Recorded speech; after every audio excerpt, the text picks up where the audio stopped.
Stephen, it's great to see you today. Hi. Hi, you're both CEO of Woodsford Litigation Funding and editor of this exciting new book on the law and business of litigation finance. And I'm thrilled to be able to ask you a few questions about it. Fire away. Great. So why did you decide to produce this book on the law and business of litigation finance at this particular time? At this time, the book fills a gap in the market. It isn't the first book on litigation finance, but it is the first multi-contributor book to take a transatlantic look, in depth, at the practice of the law and the business of litigation finance. So taking transatlantic first, in my view, the center of gravity of the litigation finance world hovers somewhere mid-Atlantic. Lots of London capital in the rest of the world market, but also in North America. And so it's been very interesting to get together authors from both sides of the Atlantic. And then law and business of litigation finance. Litigation finance, in my view, is as much about the business and finance of litigation as it is about the law. And it was important for me to cover both topics in the book. And the book also includes contributions from some very exciting, experienced lawyers, litigation funders, and academics, all of whom have expertise in litigation finance.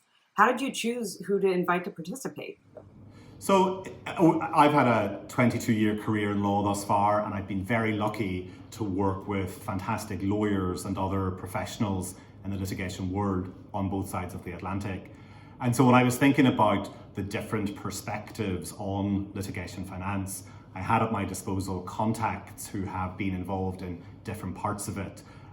Litigation lawyers who have advised clients on litigation and litigation funding, claimants who have used litigation finance, investors who have put their money at risk in litigation funding, the academics and policymakers who are contributing to the debate. And so I was able to put together a dream team of people with quite a collection of talent, and I was very fortunate when they agreed to contribute to the book. So who do you think will be primarily interested in reading the book? So I think there are 6 categories of reader for the book.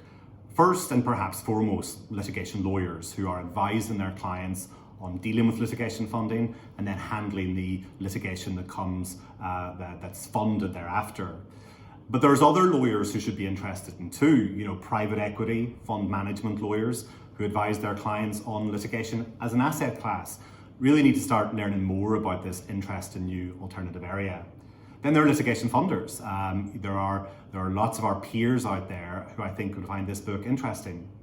Then there are the investors, be they private equity funds, sovereign wealth funds, family offices, hedge funds, who are investing in litigation in the billions of dollars.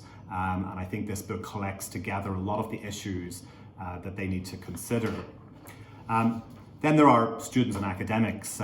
We've heard earlier today from Tony Seebach, a professor in New York, and it's clear that the academy is waking up to litigation finance as an area of study. And then finally, there are the judges and policymakers who have to police and regulate this area, and I think they'll be interested in it too. Wow, that's a great group. So how did you select the areas of focus for the book? Well, listen, I was a partner in a litigation law firm before moving into litigation funding. And so I've advised clients on litigation that has been funded, and now I vet and invest in litigation cases. And I thought to myself, what are all the issues that I have faced over the last 10, 15 years of my practice that has involved litigation finance? And I wrote down all of the issues that I've grappled with, all of the questions that I have posed myself over the last 10, 15 years, and the table of contents wrote itself from that. That's great. Well, Stephen, it's a pleasure to speak to you today as always. Great, thanks, Robin.